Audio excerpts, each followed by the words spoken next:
Okei, eli kun muutama tänne kuitenkin nyt jaksoa jäädä vielä tähän paneelikeskusteluunkin ja toivottavasti moni sitten katsoo sieltä tallenteena YouTubesta tämän paneelikeskustelun. Ja aloitetaan nyt ihan tämmöisellä esittelykierroksella, että ketä meillä tänään on. Meillä valitettavasti yksi sairastapaus oli, että oli tarkoitus olla myös Ruotsin Lapin koirakasvattaja mukana, mutta näille sairastumisille nyt ei voi mitään. Niin, jos Ada saa sieltä päin. Aloitetaan. Joo, mä oon Ada Heinonen ja Asikkalasta ja kasvatan Hipun huipun nimellä Lapin porokoiria.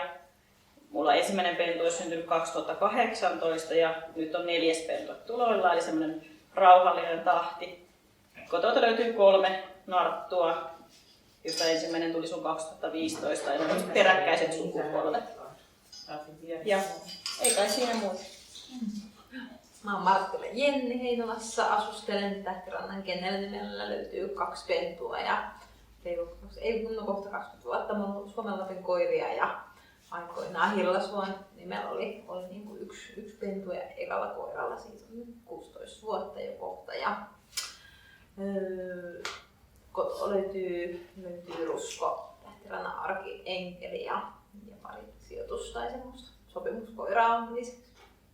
Ja sanopas vielä Jenni sun ammatti, koska se on ihan merkittävä tässä yhteydessä. No niin, ja kun eläinlääkärinä toimin siis Heinolassa kanssa ja eläinlääkärin hommia teen monipuolisesti.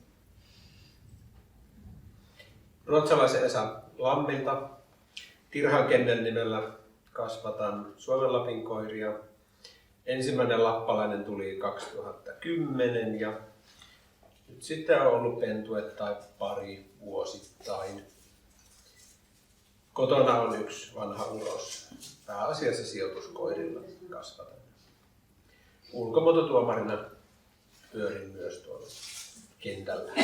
Kyllä, ja jalkapallokunnassa. No sitten näitä luottamustehtäviä. Joo. Ja sitten minä olen vähän tässä nyt silleen niin kuin 2 penkillä, eli johdan vähän tätä keskustelua ja jotakin varmaan heittelen väliinkin. Eli Hanna Pasanen ja Pihtiputolta ja mun kennel nimi on Korpinkynnen. 2008 tulee ensimmäinen, ei herra, voiko sitä olla? Kyllä sitä on. Ensimmäinen Suomen Lapin koira ja 3 pentuetta nyt vasta ollut osittain huonon tuurin takia, mutta tänä vuonna olisi taas toiveita. Kotoa löytyy 4 Suomen Lapin koiran arttua. Ja jalostustoimikunnassa on muutaman vuoden ollut mukana ja sitten tuolla harrastuspiireissä ainakin rallitokossa mun voi törmätä. Ja tosissaan tänään meillä aiheena on niinkin iso asia kuin se yhdistelmän suunnittelu. Eli sehän on tietenkin se isoin niin kuin vaikutus, mitä me kasvattajat voidaan siihen tuleviin pentuihin tehdä, että valitaan ne vanhemmat siinä. Niin nyt jos aloitetaan siinä, että mietitään, että mitä narttua nyt haluat käyttää jalostukseen, niin miten valitset jalostusnartun, mistä niitä saat, jos tämmöinen kierros käytäisiin? Haluatko Ada edelleen aloittaa vai voi välillä vaihtaa sitten, että joka kerta Itellä on ollut semmoinen hyvä tuuri oikeastaan, että ensimmäinen koira, minkä mä otin, joka tuli kyllä ihan vaan minulle koiraksi, sillä että jonka kanssa voisi harrastella, niin sit se vähän vei mukanaan ja kiinnostui kasvatuksesta ja se oli jalostuskelpoinen narttu ja sain hyvän tuen koiran kasvattajalla tähän niin kuin jalostustyön käynnistämiseen ja siitä jätin itselleni seuraavan, joka teki 2 pentuetta ja on nyt edelleen siis meillä toki laumassa ja nyt joka on viinen, niin sitten tämä on niin tämä 3. sukupolvi.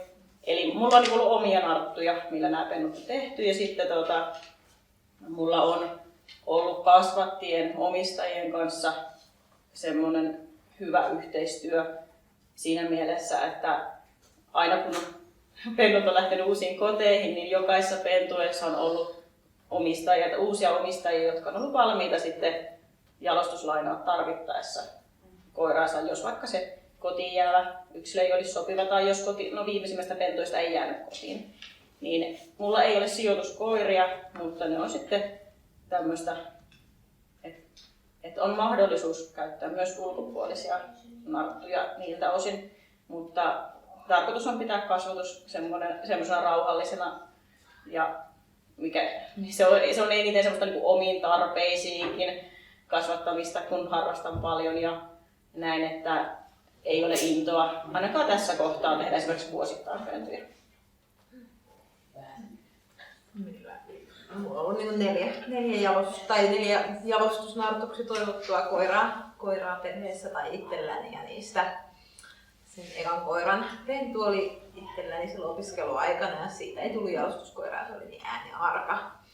Mutta muuten lähtökohtaisesti, jos narttupentu on hankittu tai otettu, niin toki on otettu sillä ajatuksella, että se mahdollisesti jalostuskäyttöön kelpaisiskuunsa ja historiansa puolesta, ja sitten jos se jalostuskoiraksi terveyteensä ja luonteensa ja muiden puolesta osoittautuu, niin sitten sitä asiaa toivottavasti pystytään edistämään, ja meillä on myös näitä tämmöisiä tutuille mennyt tai tullut tutuksi pennunostajia. Sitten niitä mahdollisesti jatkossa on sopimus, että pystytään hyödyntämään sitten jalostuskäyttöön, jos siihen osoittautuu kykeneväksi. Mä taas etsin aina nuo jalostusnartut niin kuin sukutaulu edellä. Eli yritän löytää sellaisia harvinaisempia linjoja, mille sitten olisi toivottavasti helpompi löytää sitten uroksiakin suvullisesti, kun kuitenkin se paketti on karsintojen tulos, mikä sitten loppupeleissä aina toteutuu. Mulla on 5 eri narttulinjaa käytössä. Yksi on sammunut kyllä jo mutta on aikomus, että pari uutta linjaa vielä tässä vuosien saatossa niin kuin ottaisi tuohon mukaan kasvatukseen. Että oli sitten vara karsia jotain, jos tarvii, jos tulee jotain terveydellisiä juttuja tai muuta vastaan. Ulkonäkö edellä en mene tässä rodussa omassa kasvatuksessa, eli kun on tunnistettavissa lappalaiskoiraksi, niin se riittää sillä saralla. Luonne äärimmäisen tärkeä, ja totta kai sitten terveyspuoli, koko pirstallinen paletti, niin siinä on jo huomioitavaa enemmän kuin tarpeeksi. Kyllä, puhutaan siitä kohta vielä lisää. Mulla oli alku silleen, että mulla on ollut 2 koiraa niin kuin mulle sijoitettuna. Ne on ollut toisten kasvattajien sijoituskoiria.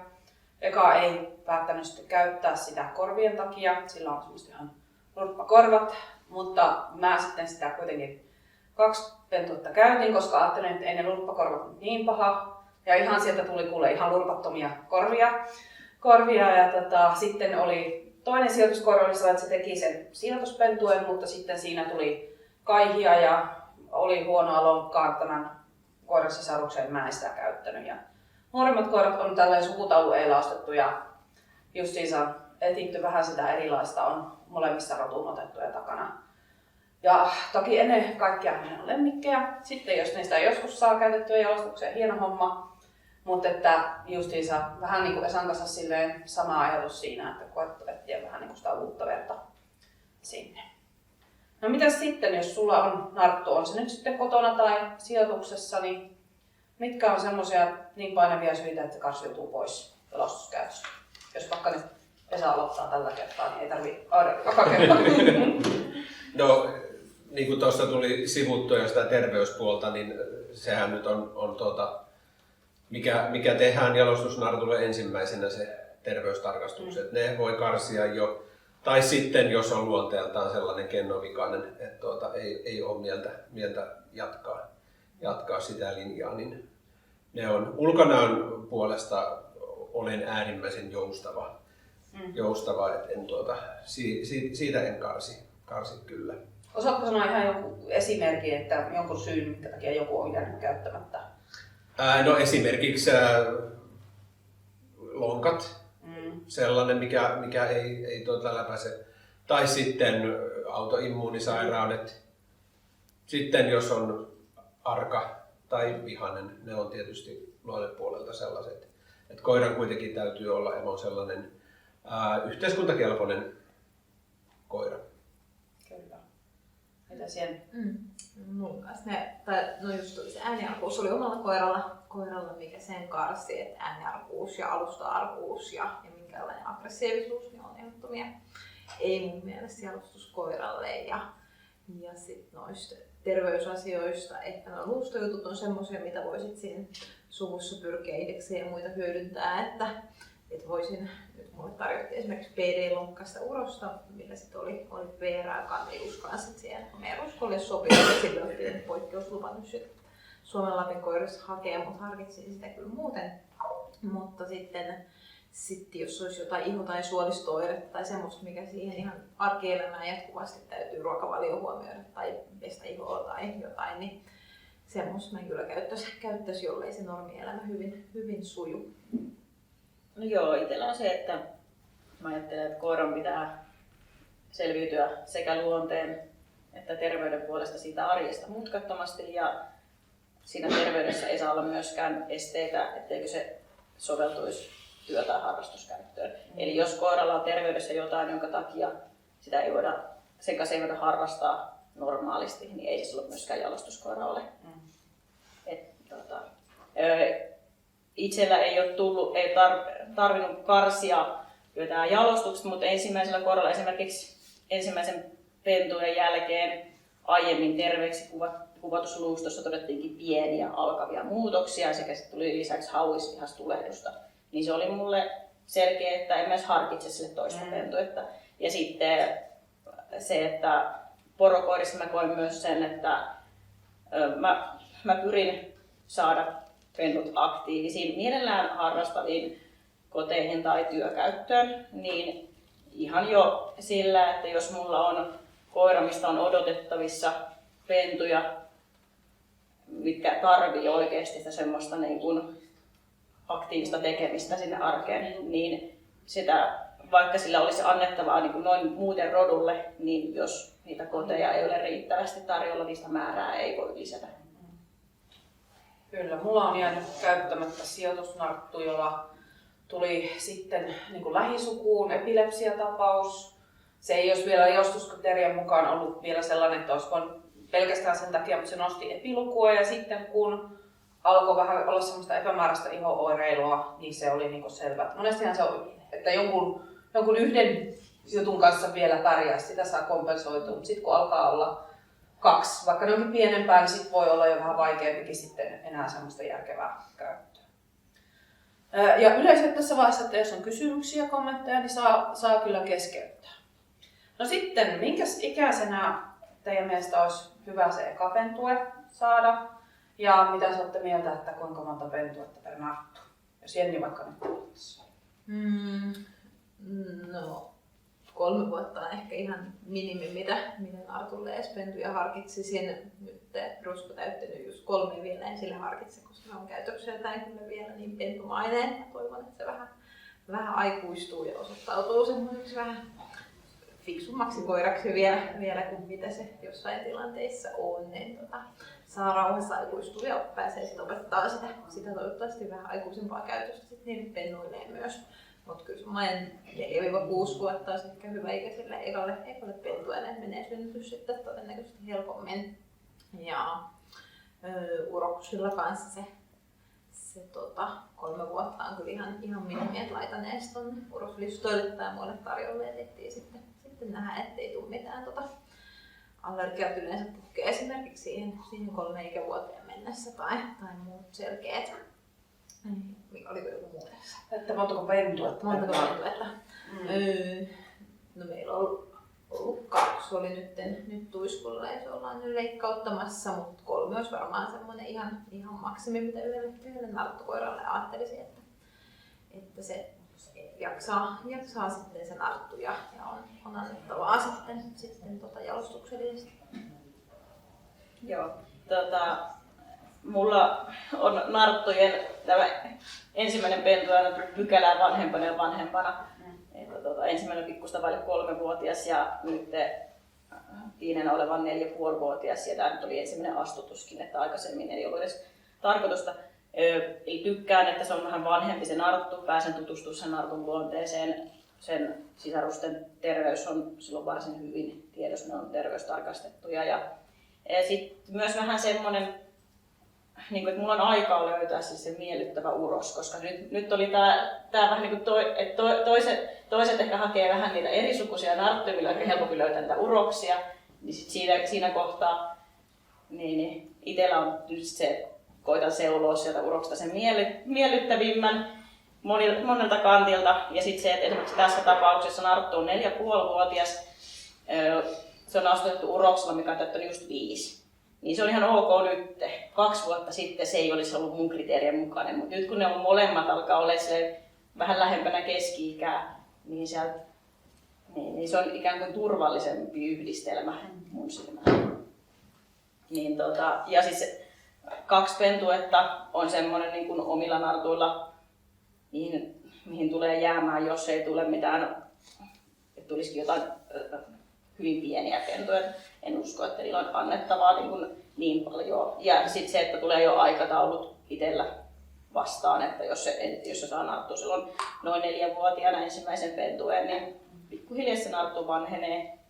Mutta ymmärrän, että esimerkiksi jos mä alan vaikka sijoittaa koiria, niin kyllä mä silloin koen, että se on melkein 3-vuotiaana aloitettava, jotta sen ehtii käyttää niin kun sijoitussopimus umpeutuu, jos ei vaikka tiinehdykään ensimmäisestä astutuksesta.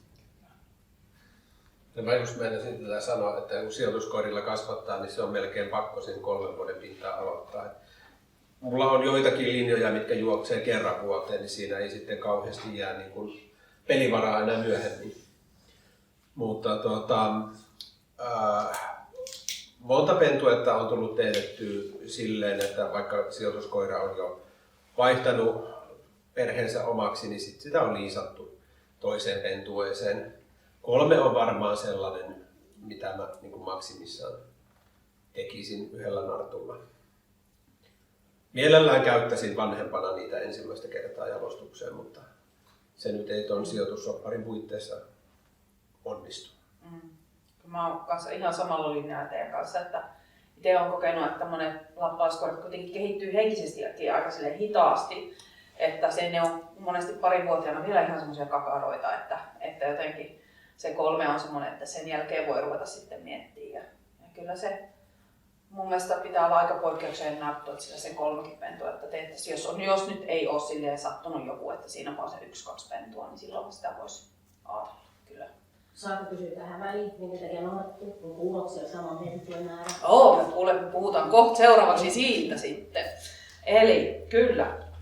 Eli sitten kun meillä on se narttu, joka on läpäissyt meidän seulan, että nyt me halutaan sitä käyttää ja sille pitäisi löytää se uros, niin mistä te lähdette ehtimään? Ihan mitä kaikkea te hyödynnätte siinä uroksen etsinnässä? Puhutaan kohta sitten niistä uroksen kriteereistä erikseen. No, jos sä Ada tällä kertaa aloitat. No siis, mä seuraan aika paljon kaikkia, mitä mä näen ympärillä, eli Facebook-ryhmissä, Koiranen netissä, sieltä uusimmat terveystarkit käyn katsoa vähintään kerta viikkoon, että laitan mieleen, jos se on jotain kiinnostavaa, käyn katsoa luonnetestituloksia, uroslista, sitten semmoinen puskaradio, joku vähän kiinnostava uros, laitan uroksen kasvattajalle usein sitten sen viestin ja kysäsen, että olisiko tämä tai jotain muuta vastaavaa saatavilla. Ja sitten jalostustoimikunnalta olen kysellyt sitten samalla, yleensä on ollut omat ehdotukset ja sitten tuon jalostustoimikunnalta tuli jotain ehdotuksia takaisinpäin, mutta se on vähän semmoinen yritän pysyä vähän koko aika silleen suht kärryillä, että missä on mitäkin. Saatan painaa monta vuotta aikaisemmin mieleen joku, että haluan seurata vaikka, että mitä tuon nartun jälkeläisistä tulee, että jos niissä olisi myöhemmin jotain kiinnostavaa, niin sillä se on lähtenyt. Kyllä. Mulla on tässä hyviä juttuja. Mulla on ollut pari uroksen omistajaa itse minun päin yhteydessä. Nyt just se BD-lonkkainen, hän oli katsonut, että meillä on hyvät lonkkaindeksit ja muut, että olisiko mahdollista. Ja sitten sitä yhdistelmää kyllä tutki, että se muuten olisi ollut kiva, mutta sitten se rusko kantaa sitä PRAta, niin mä oon niissä geenitesteissä olin kyllä ehdoton, että ei kahta kantajaa yhdistetä, niin sitten sanoin, että ne pitää tutkia ja sitä sitten kantaa. En ole nyt hirveän aktiivisesti vielä alkanut uutta urosta sitten etsimään. Ehkä vuoden päästä olisi haaveissa suunnilleen, mutta vähän on pohtinut. Mä haluaisin sieltä eka Lapin koirani Hillasuon Björk, niin tykkäsin siitä koirana hirveästi. Niin vähän välillä on katsellut, että ketä sen suvussa tai siellä jossain sen linjoissa olisi semmoisia vanhoja hyviä koiria, mitä sitten nyt löytyisi samaa eri sukusta. Mulla on itselläni sellainen seuraan näitä lista olemassa, mihin mä poimin ihan jo siis tuolta kun rekisteröidään, että jos on taustaltaan mielenkiintoisia koiria, niin niitä tulee sitten seurattua niiden kehitystä vuosien saatossa. Ja toi on sitten, kun ulkomuototuomarina ulkomaillakin käy arvostelemassa, niin sieltä jää aina jotain mieleen. Ja esimerkiksi tämä Aski, mikä oli mulla lainassa, niin mä arvostelin sen nuorena ja se jäi taustalle niin kuin kilkattaa itselle. Ja sitten kun se oli veteraani-ikäinen, niin sehän kävi sitten vuoden verran täällä meillä lainassa ja sain siitä jatkoa sitten kyllä. Lappalaiskoiratietokanta on äärimmäisen aktiivisessa käytössä. Ja totta kai sitten tulee seurattua myös Kennelliiton terveystietokantaa, että mitä tutkitaan ja mitä sinne aina putkahtelee. Kyllä, vähän sama. Että kyllä mä ainakin lähden ne koiranet ja sitten lappalaiskoiratietokanta. Mietin yleensä sen nartulle, että mitkä nyt on ne ehdottomat kriteerit. Vaikka että jos pitää olla tietty lonkkatulos tai vaikka jotain geenitestikantajuuksia, että sitten se pitää olla niin lähden sieltä sitten sellaisen valtavan pitkän listan kattoon ja sitten rupean rakkaamaan pois sieltä sitten. Ja sitten kun on joku kiinnostava, sitten rupean just näitä kaikkia kontakteja hyödyntämään, että saisi lisätietoa sitten esim. Luonteesta, kun ei monesti, jos ei ole luonnetestitulosta, niin sitähän ei välttämättä mitään tietoa löydy ilman, että on suoraan sinne sitten omistajien yhteydessä. No nyt sitten, mitäs kaikkia kriteereitä teillä nyt on sitten urokselle, että meillähän on monennäköisiä uroksia. Onko teillä esim. Just iästä vähän jo puhuittekin osaa, että se 3 vuotta olisi hyvä ainakin olla ikää. Onko sitten jotain ylärajaa? Miten se, kuinka paljon saa olla aikaisempia jälkeläisiä? Vai onko parempi aina saada ihan käyttämätön? Mites, ootteko etsinyt myös ulkomailta uroksia? Ainakin nyt Esa jo puhuu tästä, joka oli jalostuslainassa. Miten rotun otettujen käyttöön suhtaudutte? Sitten me Suomen Lapinkoiran ihmiset paimensukuisiin. Meillä kuitenkin on kaikilla NS-valtalinjaisia koiria. Että onko näissä jotakin sellaisia, että esimerkiksi aina raakkaan pois nämä tietyt taidot, että haluaisin juuri tällaista. Mitäs nyt, kenenkään vuorosia? En minä tiedä. Esa vaan. Se oli kauhea kysymys Joo, patterista laaja. Joo, on. Mutta siis mä valkkaan urokset myöskin sukutaulun taustalla, tai taustan perusteella. Ja mun mielestä yksi vanha kasvattaja sanoi fiksusti, tai mun ajatusmaailmaan sopivasti, että tärkeämpää on mitä sukutaulusta puuttuu, kuin se mitä sieltä löytyy. Ja pyrin välttämään sellaisia matadoreja, mitä löytyy joka nurkalta. Olen käyttänyt paimensukuisia, olen valmis käyttämään rotun otettuja, olen tuonut pari urosta myös ulkomailta. Et yritän löytää sellaisia vieraampia linjoja, mistä olisi sitten taas niin kuin helpompi jatkaa. Ja iän puolesta käytän mielellään vanhoja koiria. Mä oon käyttänyt 14-vuotiaasta. Myöskin se 12-vuotiaana tuotti yhden pennun, mutta 14-vuotiaana ei sitten tullut enää yhtään. Mutta se kortti tuli käännettyä ja todettua sitten, että oltiin vähän myöhässä. Mites ne urosten pentujen määrät tai jälkeläismäärät? No mä en välttämättä niihin ole kiinnittänyt silleen huomiota, mutta ne, mistä mä oon kiinnostunut, niin niillä nyt ei lähtökohtaisesti ole semmoisia jälkeläismääriä edes, mitä tarvitsisi niin kuin pohtia. Oliko siellä vielä joku kysymys, mihin mä unohdin vastata? No, voidaan palata en sitten. ainakaan nyt enää niin, muista kyllä. Joo. Mitäs Jenni tuomaan? No mä haaveilin ainakin löytänyt esimerkiksi peräkammarin poikia, jotka löytyisi vanhempia, mitä ei ole aiemmin käytetty, mutta kyllä toki sit joskus voi olla helppo valita se, jolla vaikka paipentuetta jo on. Et sitten tietää, että homma siltä ehkä helpommin sujuu ja tulosta tulee. Mutta kaikki on valmis kyllä kokeilemaan. Meillä oli paimensukunen 9-vuotias uros oli viime pentue, tai niin kuin isänä ja se oli sen eka pentue. silloin 2 kertaa jouduttiin kyllä eri juoksuista siellä käymään. Ekalla kertaa oli niin kuumat helteet, että ei se vanha mies oikein sitten silloin jaksanut, mutta toisella kertaa onneksi sujui sitten hyvin. Joo, uroksen ikä ennemmin vanhempi mitä nuorempi. Todellisuudessa mulla on ollut reilu 4 vuotta 7,5 vuotta, mitä mä katsoin, että on ollut urokset. Silloin mä oon käyttänyt niitä. Siellä on ollut ensikertalaista, sitten on ollut semmoista, millä on itse asiassa 1 pentu aikaisemmin.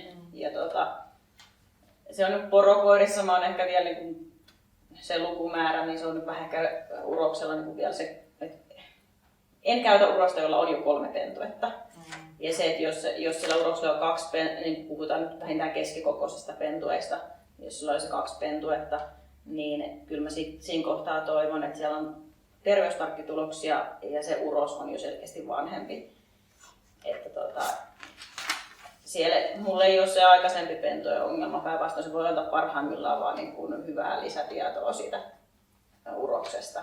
Mutta jos puhutaan sitten alle 5-vuotiaasta uroksesta, niin jos sillä alkaa olla se 2 pentuetta, niin mun mielestä se voi odottaa vähän vanhemmaksi, ennen kuin se 3. pentue tehdään. Mites, ootko sä yhtään katsellut ulkomaille sitten? Tai? No en ole katsellut. Ehkä se olisi sitten noin pohjoisen niin porokoirat. Kyllä. Mä jotenkin itse ajattelin, että siellä muuten ulkomailla, mitä on porokoiraa, niin ne on niin lähellä sitten taas näitä Suomen koiria, että en niin kuin osaa ajatella, että niillä olisi silleen niin paljon annettavaa, että näkisin sitä kaikkia vaivaa. Kyllä, joo. Ja sitten ei ole tullut silleen niin semmoisia yksilöitä vastaan, ja ehkä sitten se on vähän sekin, että jos siellä ulkomailla on se hyvä uros, niin sitä on myös käytetty siellä ulkomailla just sen edestä. Kyllä. Joo, mäkin ehkä lähden silleen aina miettimään, että mitä mä haluan tällä, niin kuin, että mitä sen uroksen vähän niin kuin pitää kompensoida tai mihin suuntaan mä haluan niitä. Ja sitten monesti sitten ne sukujutut on sellaisia, että muuten kiva, mutta nuo koirat suussa ei jatkoon tyyppisiä.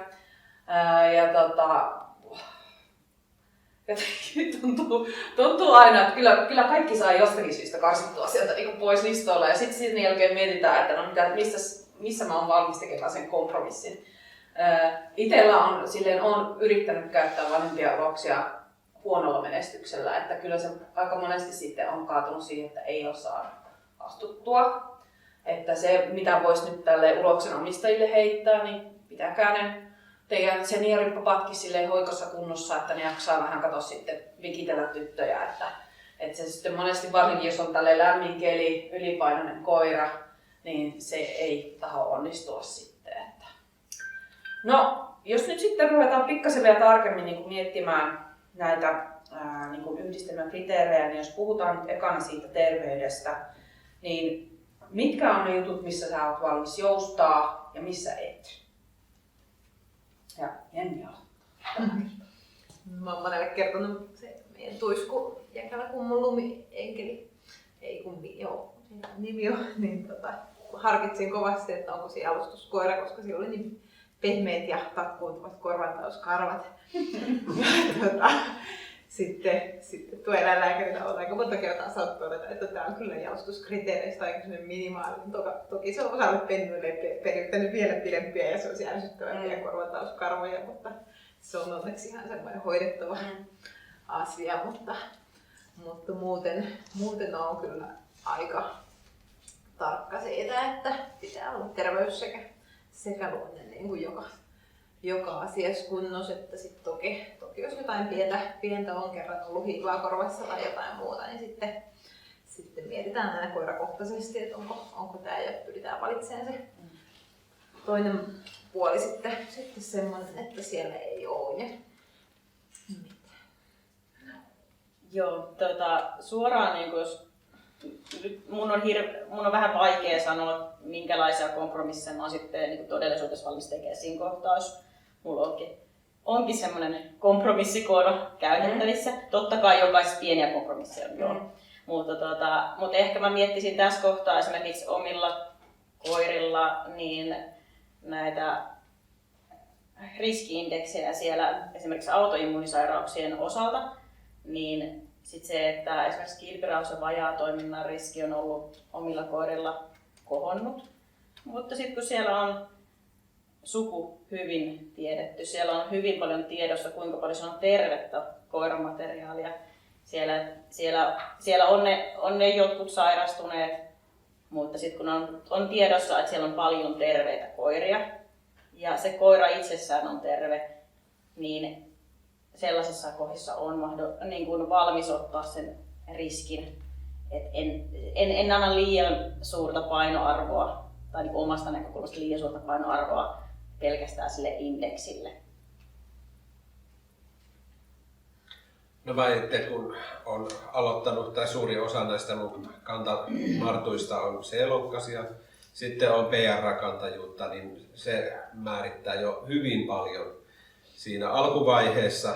Ja sitten jos siihen lisätään vielä näitä DM:iä, eli mulla on aika monessa linjassa kantajuuksia senkin suhteen, niin siitä karsintaa joutuu tekemään jo rankalla kädellä. Ja sitten kun siihen lisätään vielä nämä autoimmuuni- ja epijutut, niin paletti on valmis. Eli se on äärimmäisen monen palasen summa se yhdistelmä sitten loppupeleissä. Ja pyrin siihen, että mä näkisin urokset ihan omin silmin, että pystyisi sen luonteen toteamaan, että tuntuuko se sellaiselta omalta. Joo, mä oon ainakin koittanut miettiä, että ne, mitkä on niinku sellaisia sairauksia, jotka niinku tosi voimakkaasti vaikuttaa siihen koiran arkeen ja hyvinvointiin, just joku epilepsia tai Addisonin tauti tai niinku nämä vakavimmat ongelmat, niin en mä niitä halua niissä isoa riskiä ottaa.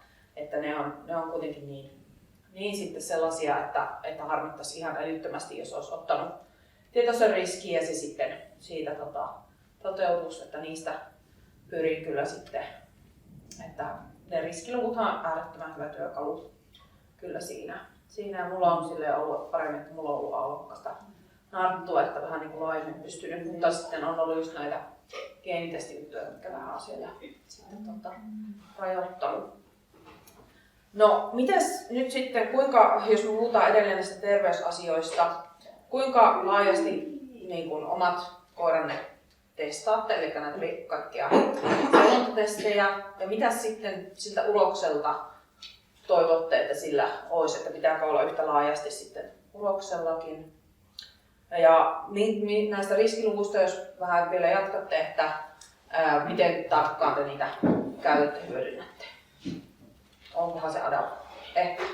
Joo, riskilukuja seuraan ja kyllä mä pyrin sitten niin kun hyödyntämään, että jos on vaikka nartulla kohonnutta riskiä jossain, niin sitten valitsee uroksen, millä se on maltillisempi. Toki sitten taas tässä, että siinä missä olen ehdottomasti myös rotunut otettujen kannattaja, niin silloinhan siellä on aika paljon semmoista kysymysmerkkiä, jolloin se riskiluku ei ole niin luotettava. Ja ehkä siinä kohtaa myös ajattelenkin, että ikään kuin jos on korkeaa riskiä autoimmuunisairauksiin nartulla, niin mä en sille ensisijaisesti valitse semmoista urosta, joka suku on yhtä kysymysmerkkiä. Mutta mitäs muuta siinä olikaan kysyttävä? Et kuinka laajasti teet näitä? Joo. Mä omat nartut luustokuvaan päästä varpaisiin niin sanotusti. Eli siellä selkä otetaan laajana, lonkat, kyynärät, ollat. Ja silmät tarkastan, pidän voimassa kaikilla. No jos ei voimassa, niin hyvin lähelle voimassa. Niin että mä lupasin vuosi sitten, kun mun vanhimman nartus oli 10-vuotias. Mä tarkkasin se silmät, niin mä lupasin, että tämä on sun viimeinen silmätarkki. Eli sinne asti se on mulle pieni vaiva, että mä pääsen seuraamaan, että tuleeko sinne kaihimuutoksia iän myötä.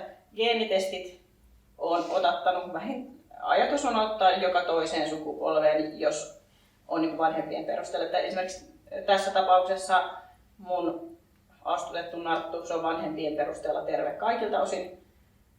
Ja sillä on käytetty urosta, joka on terve kaikilta testatulta osin, mutta ajattelin kuitenkin mahdollisesti kotiin jäävän pennun geenitestata, just siltä varalta, että jos joku virhe sattuu tai joku mutaatio istuu väliin, niin ei mennä sukupolvi toiselta, vaan aina vanhempien perusteella tai isovanhempien tulosten perusteella eteenpäin.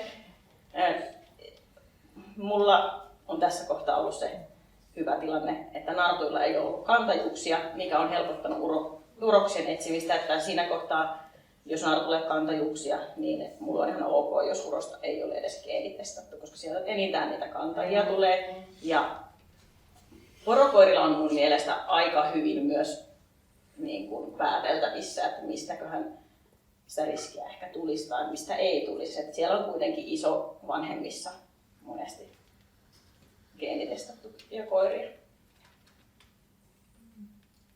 Onko Esa? Mä itse nartut tarkkaan Pevisan mukaan. Sijoituspennut yleensä geenitestaan jo siinä vaiheessa, kun on toi lähtötarkastus, että on sitten aikaa suunnitella ja katsella jo vuosikausia pyöritellä näitä kuvioita.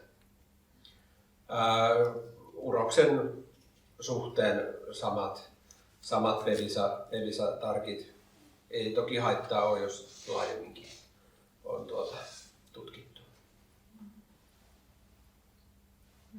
Mä oon kyynäriä, lonkkia, silmiä ja kentästä jo aiemmin katsottu, nyt mä uutena kuvasin myös selkiä. Mä olin aiemmin eläinlääkärinä ajatellut, että no ei Lapin koiralla koskaan selässä mitään ole, että turha niitä on kuvata, mutta nyt on yllättäen tutuissa ja meidän koiran sukulaisellakin on LTV-muutoksia pongahtanut esiin. Sitten mä oon todennut, että kyllä mä haluan nekin sitten tutkia. Onneksi oli terveitä, että toki sitten se riski, kun ei ole tutkittu monella, niin sitten se riski aina kasvaa, että sitten sieltä löytyykin yllätyksiä. Mutta mielellään tutkin kyllä kaikki sitten, jos yhtään epäilee, että jotain suvussa saattaisi olla. Kammion kulman niitä kalautuomajuttuja esimerkiksi, jos olisi tietoa, että suvussa jollain on tullut, ne tutkisin lisäksi ja voisin tutkia ennaltaehkäisevästikin, jos olisi sitten jotain alttiutta ainakin jossain vähän kauemmassakin sukulaisessa todettu. Mä oon kanssa sen verran pienimuotoista toimintaa, niin kyllä ne kaikki mahdollinen sieltä, kaikilla mausteilla mennään aina sitten säästetään ensin rahaa ja sitten mennään ja törsätään eläinlääkäriin, että kyllä on tosissaan kuvattu Adantava ihan sieltä koko koira, että olatkin ja selän. Ja konioskopiassa on myös käyttänyt näitä nuorempia, koska niitä näköjään nyt vähän ihan mistä sun sattuu linjoista on tullut niitä riskitapauksia, niin sekin on niin ikävä tauti se glaukoma, että ajattelin, että sen muutaman kympin mitä se enemmän maksaa, niin kyllä mä nyt ei onneksi konkurssi tuu siitä sitten, jos mä sille yhdelle nartulle sen teen. No, sitten, jos me ruvettaisiin välillä puhumaan sitten luonneasioista, sehän on siinä mielessä hirmu hankala, niin koska siis, jos on A-lonkka, niin se on selvä, siinä ei ole mitään tulkinnanvaraa tai mielipide-eroja. Mutta että luonne on monesti sellainen, että jota on vaikea sanoittaakin ihmisten, niin minkä verran nyt sitten, tai millä tavoilla saatte selville sitten se mahdollisen uroksen luonnetta? Pitääkö olla luonnetestiä tai jotain muuta testiä tehtynä? Onko siellä esimerkiksi joku ääniarkuushan nyt on aika selvää, että sitä nyt ei pitäisi käyttää, mutta onko joku muu sellainen juttu, joka teitä vähän arveluttaa tai ei mielellään saisi olla? Tai onko sitten joku juttu, jota haet nimenomaan, että haen luonteeseen tällaista asiaa? Olisiko se nyt Esa vaikka? No ensinnäkin lähtökohta on se, että tosiaan niin kuin mainitsin, niin mielelläni sen uroksen aina näkisi etukäteen ja että miltä se tuntuu. Ei saa olla arka eikä hermostunut. Yleensä kyselen, miten pentuna, onko ollut autopahoinvointia tai onko elämän aikana ollut alusta-arkuutta tai jotakin tällaista. Luonnetestejä voi toki hyödyntää. Ja sitten se, että millainen se narttu on, millä mä etin sitä. Onko vilkas tai mikä. Et kuitenkin toki harrastuskoiriksi osa menee, missä saa olla moottoria enemmän, mutta hyvin moni menee sitten ihan kotikoiriksi, niin sekin täytyy huomioida, että ei sitten niin kahta liian haastavaa yhdistäisi. Mutta aika paljon luotan siihen omaan tuntemukseen siitä uroksesta, että millainen se on. Mulle on kanssa, haluan nähdä kyllä uroksen mielellään jo etukäteenkin ennen sitä astutusreissua. Ja sitten mä kyllä aina pyrin sopimukset tekemään silleen, että uroksella on mahdollista saada sit oma pentu siitä pentueesta. Ja et sitten jos se vaikuttaa silleen, että mä en missään nimessä halua tästä pentueesta, niin sitten voi ajatella, että no sitten siinä uroksessa varmaan on joku vika. Että kyllä ne pääosin sitten se uskon, että se omistaja on ihan luotettava lähde. Plussa on, jos on tehty jotain luonnetestejä tai muita, mutta en vaadi. Ja noi äänearkuudet ja alustarkuudet ja muut mitkä sitten elämää oikeasti haittaa, niin ne kyllä aina sitten kyselen. Joo, mä itse luonnetestaan omat koirat. Mä niin kun ajattelen, että se on tällä hetkellä olemassa olevista testeistä se toimivin, millä me voidaan mitata niiden koirien hermorakennetta ja toimintakykyä niin kuin mustaa valkoisella. Toki sitäkään ei sovi tuijottaa ihan liian pilkun tarkasti, että voi olla molempiin suuntiin semmoisia koiria, että ei niin kuin uskoskaan, että tämmöinen testitulos ja tämmöinen koiras on todellisuudessa. Mutta hyvin paljon on myös painoarvoisuus, miltä se koira vaikuttaa omaan silmään, että on käynyt katsomassa kaikki urokset ennen astutusta. Ja se semmoinen mielenvakaus ja semmoinen itsevarmuus on mikä itsellä niin miellyttää. Ja mä ajattelen jo sillä, että semmoinen itsevarma, perusrohkea koira, niin sen elämä on helpompaa sinne koiralle itselleen. Se on hyvinvointiteko, että me ei lisätä niitä koiria, jotka on hermostuneita tai niin kuin pelokkaita tai jotka menee niin kuin kovin helposti niin kuin ihan paineisiin siinä. Että omat koirat toki ne tulee arjessakin luoteet hyvin esiin, että siellä kun on vilkasta elämää ja monenlaista liikkujaa, niin omilla jaloilla seisoo koirat, niin ne on semmoista, mikä mua miellyttää. Tuo on kyllä, anteeksi, joo. Voisi kysyä, miten paljon pistetty painoarvoa esimerkiksi koirasosiaalisuudelle? Mitä te olette mieltä? Tuo on jo haasteellisempi kysymys, koska se on hyvin yksilöllistä, miten niin urokset tulee toimeen keskenään. Toki tervepäinen on koirasosiaalinen, mutta sitten omistajan osuus vaikuttaa niin äärimmäisen paljon siihen, kokemukset, jos on huonoja kokemuksia esimerkiksi. Just se, että jo asioissa ympäristötekijät vaikuttaa niin paljon, että noin arkuus ja aggressiivisuus on yleensä semmoisia, että ne on oikeasti niin kuin sen koiran ominaisuuksia. Mutta sitten jos se on vähän ääniherkkä esimerkiksi sen takia, että se on joskus joutunut sinne ilotulituksen keskelle tai muuta, niin sitten se pitää niin huomioida se kokonaisuus. Tai jos se ei ole koirasosiaalinen, jos se kimppuun on pienen hyökätty tai muuta. Et toki toivon, että koira olisi sellainen itsevarma ja pystyy toimimaan helposti joka tilanteessa, mutta sitten se pitää huomioida, se kokonaisuus on tärkeä. Joo, kyllä mä kanssa ajattelen, että tuo koirasosiaalisuus. Mä arvostan koirissa tosi paljon sitä, että ne on koirasosiaalisia, mutta sitten just semmoinen niin pitää aina, voiko luottaa vaan siihen niin omistajan sanaan, että tämä inhoaa kaikkia, jos ei ole koskaan annettu mahdollisuus myöskään oppia puhumaan koiraa tai mahdollisuus oppia niin sietämään toisten koirien läsnäoloa. Se on se, että nuori uros oppii kaupungissa räyhäämään remmissä, niin se ei tarkoita, että se olisi oikeasti tosi epäsosiaalinen perusluonteeltaan. Mutta semmoinen ääripään aggressiivisuus toisia koiria kohtaan, vaikka ne olisi sitten niin samaa sukupuolta, niin se on mulle poissulkeva asia. Se koira, jos se syö sen toisen työkoiran siellä poroja paimentaessa, niin sitten on yksi työkoira vähemmän.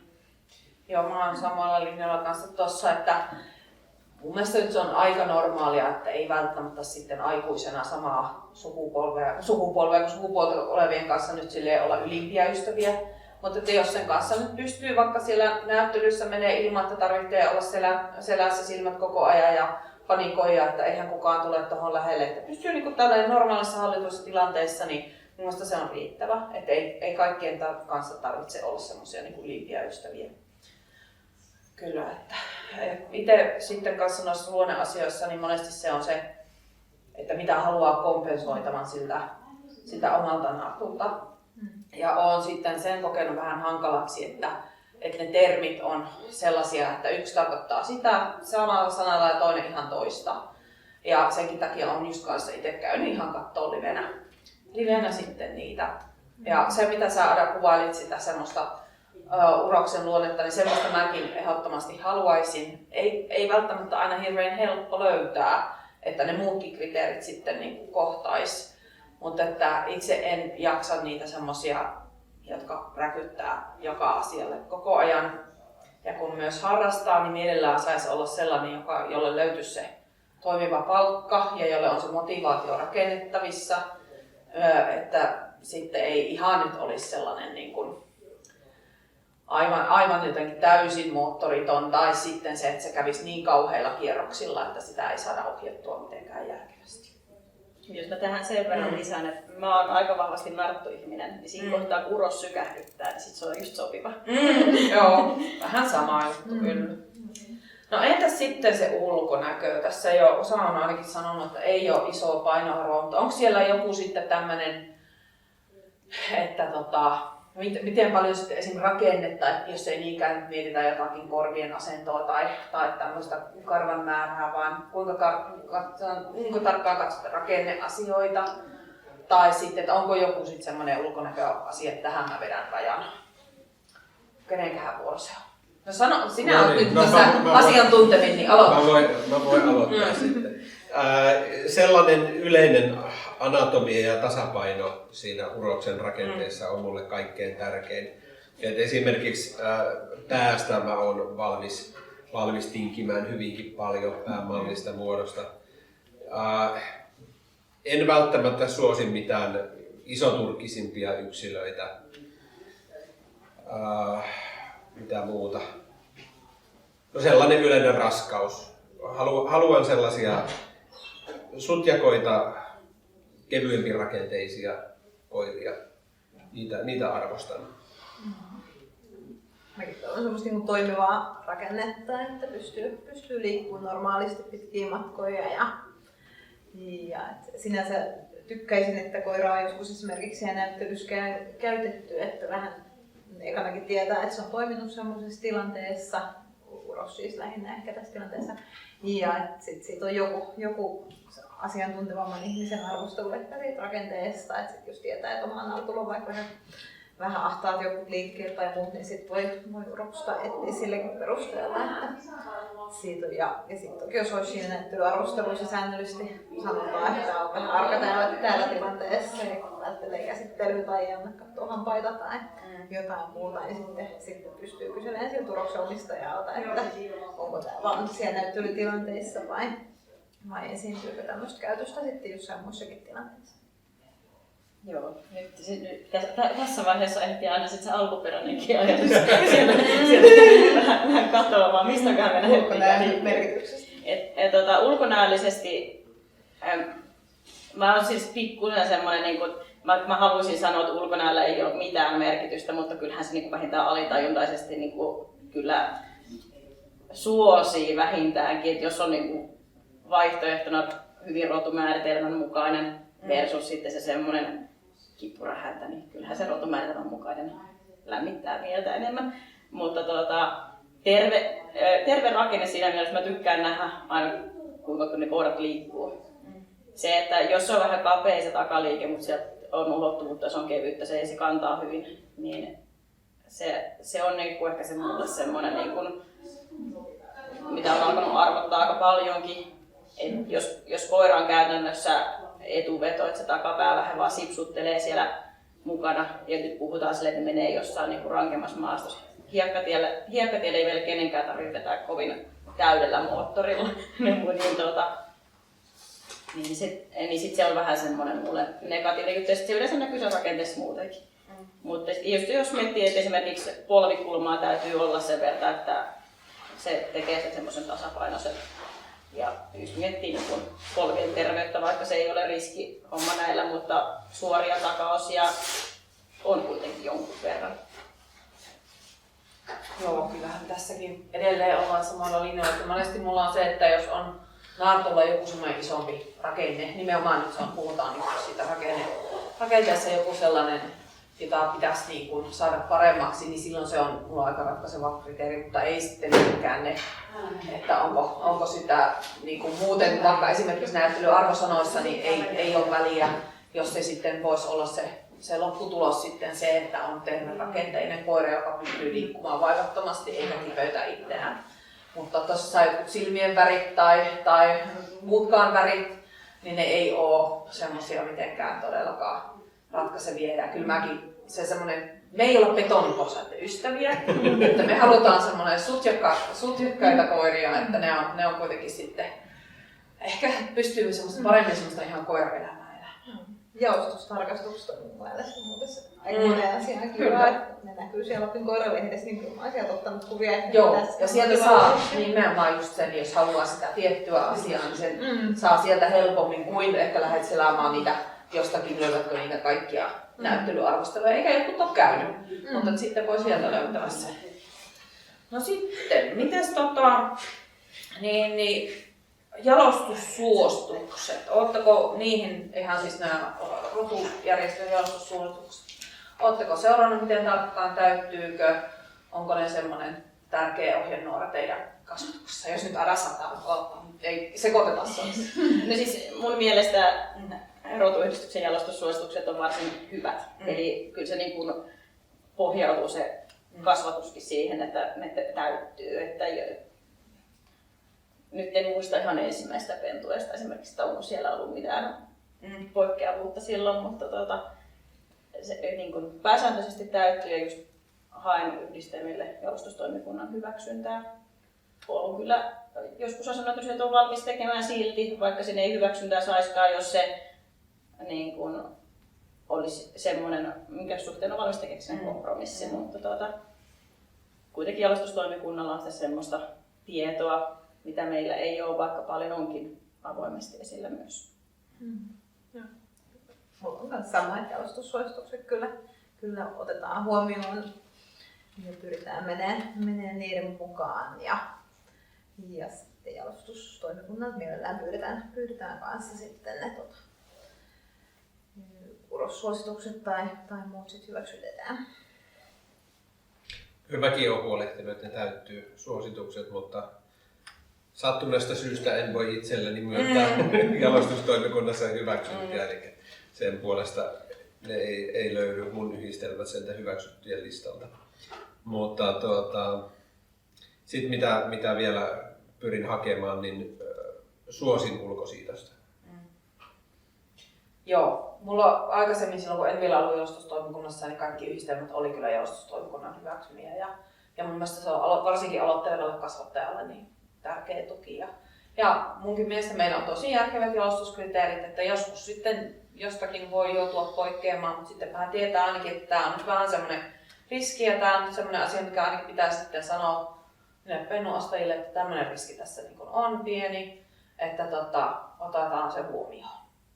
Mites sitten? On vähän puhuttu näistä rotuotetusta ja muista, niin miten sukusiitosprosentit, sukukatokertoimet, onko nämä tärkeitä asioita, jos Jenni kautta? Kyllä niitä katon aina. Mun mielestä sukusiitosprosentti ainakaan sinne serkusparituksen 6,25 ei kyllä saisi koskaan nousta. Että kyllä. Puhutko niinku 8 sukupolvella? 8 sukupolvella, joo. Kyllä. Mielellään mahdollisimman pieni, mutta kyllä yleensä nousee sinne noin 1% tai johonkin, vaikka yrittäisi tehdä hyvin eri sukustakin. Niin se on, ja mä ehkä sen sukukatokertoimen nyt itse vasta lähivuosina ihan löytänyt ja todennut, että tämähän on tosi hieno työkalu.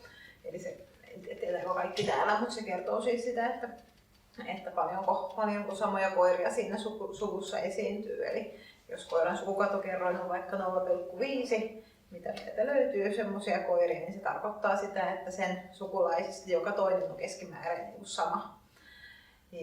Ja kyllä se mun mielestä se ehkä kuvaa vielä enemmän sitä, että ne riskit sit saattaa kasvaa, kun se pohjamateriaali sieltä vähenee, niin sitä, että toki siihen on hankala vaikuttaa sitten siinä koiran kohdalla, että mikä se sen suukatokerroin on ja sitten se siinä pennuilla aina kertaantuu, mutta ainakin ne vanhemmat olisivat hyvin eri linjaisia, että sitten ei ainakaan niitä samoja koiria sieltä tulisi sinne kohtaan. Et kyllä mä sukusiitosprosenttia seuraan. En ole mitenkään, serkusparituksia tai tuommoisiin 6,25, niin sinne ei ole mitään tarvetta lähteä, että löytyy kyllä kauempaakin sukua. Ne on ollut mulla siellä ihan ison 2 luokkaa. En myöskään näe niin kuin realistiseksi, että lähettäisiin niin kuin pentuilta tekee täysin 0% sukusiitoksella, niin kuin puhutaan 8 polvesta, niin taitaa porokoirat loppuu muuta. Joo, ei niitä varmaan saa muuta kuin sitten täytyy olla rotu otettu ja aivan niin kuin tämän molemmat tyyliin. Että... Ja silloin todellinen sukusiitosprosentti on huomattavasti isompi. Niin, ja sitä ei tiedä yhtään, mikä Kyllä. se sitten on.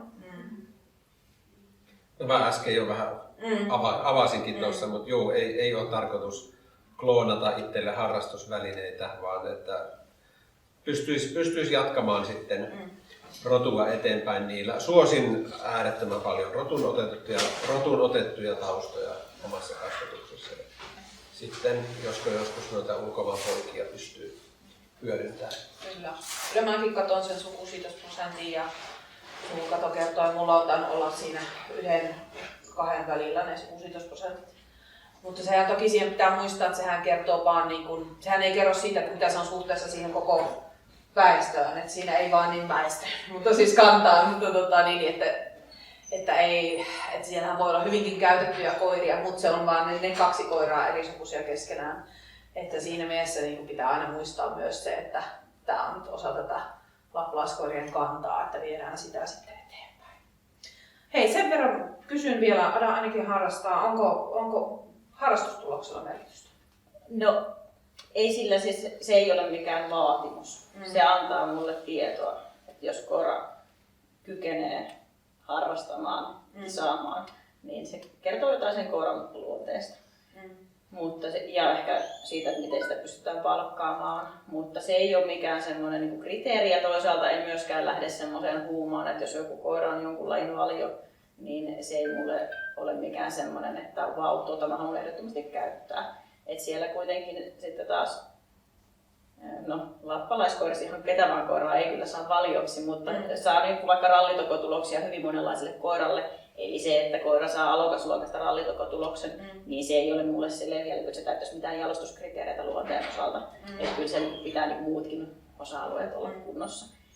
Mutta sitten taas esimerkiksi omalle koiralle, niin se, että kyllä mä oon omalle koiralle halunnut sinne myös niitä harrastustuloksia jo ihan sillä, että se vähän ohjaa tietyn tyyppisiä pennunottajia niin kuin kiinnostumaan sitä pentuista. Kyllä. Mites te nyt ette ehkä ihan samalla tavalla ole hulluja kuin me 2, mutta mites, onko se vaan kivaa plussaa jos on vai onko se sellainen, että se voisi herättää mielenkiintoa uroksessa vai? No omalla kohdalla toki, siis jos on paimennustaitomusta todettu, niin se on sellainen mieltä lämmittävä plussa aina. Että plussaa on, mutta toki ja ehkä pyrin siltä, jos ei ole mitään tuloksia, niin kyselen kuitenkin, että teettekö te koirankaan jotain, että me koirankaan me oltaan ja suppaillaan ja liikutaan mettässä, niin koira juoksee aina ympäriinsä, niin kyllä mä toivon, että se uros pystyy kanssa sen koiran vaikka se ei olisi sitä tittelien metsästystä. Mä oon silleen kanssa itse kuitenkin aktiiviharrastaja ja se olisi tosi kivaa, jos löytyisi aina.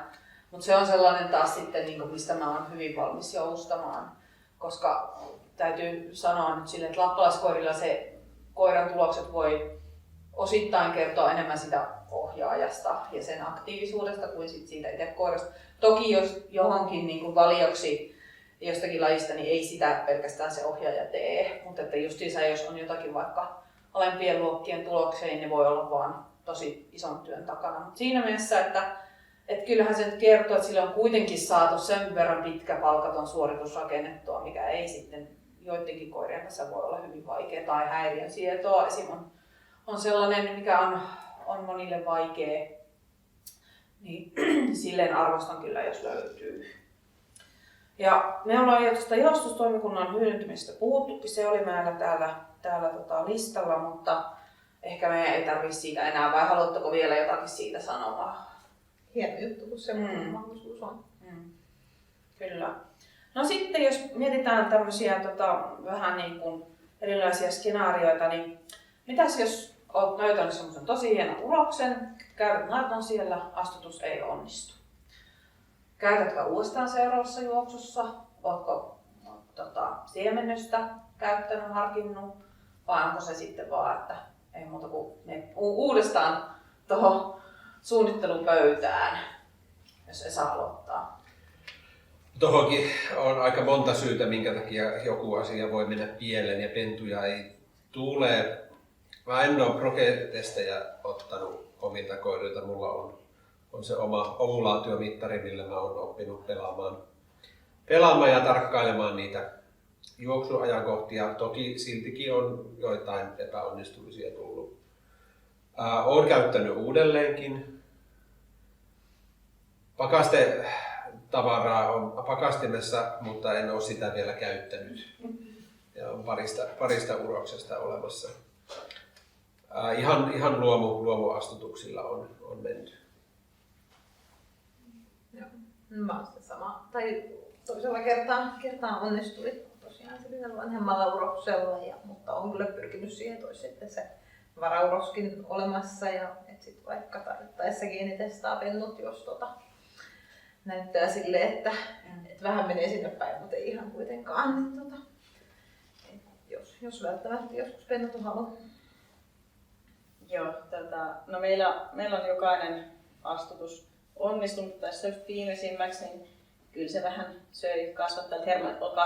Uros oli meillä astumassa. On pyrkinyt, jos vaan uroksomistaja antaa, niin ota uroksen meille astumaan. Pääsee tutustumaan urokseen ja sitten voi rauhassa sitten odotella oikeata hetkeä. Niin sitten kun siinä Narttu oli pari päivää tyrkytellyt ja vein sen epätoivoisena sitten vihdoin proge-testiin, että eikö mukaan ole kohillaan ja oli juoksupäivä 14. No joo, onko tämä LH-piikki, niin seuraavana päivänä uros totesi, nyt on muuten kohillaan. Sitten oli 3 seuraavaa päivää tosi kohillaan uros. Sitten mä sanoin urokselle, että nyt saat lähteä kotiin ja nyt on hommat hoidettu hyvin. niin sitten se, että just, että onko se, että se uros ei astu, niin kyse siitä, että siellä on päivät oikeasti liian varhaisessa. Että sitten pitäisi antaa sitä semmoista aikaa. Mun mielestä se on ihan arvostettavakin piirre uroksessa, jos se ei höyryä ihan ensimmäisestä juoksupäivästä lähtien. Ja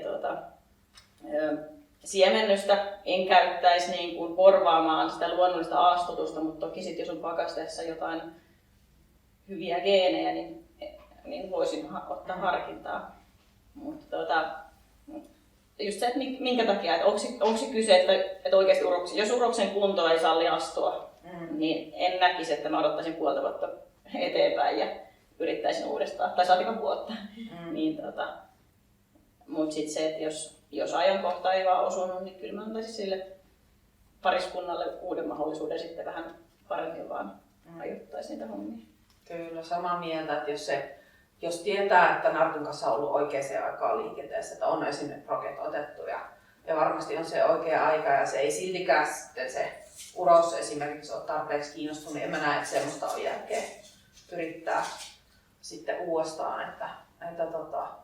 Mutta sitten justiinsa, jos on ollut vähän väärää aikaa liikenteessä, niin ne on sitten monesti ihan järkeviä kokeillakin sitten uudestaan.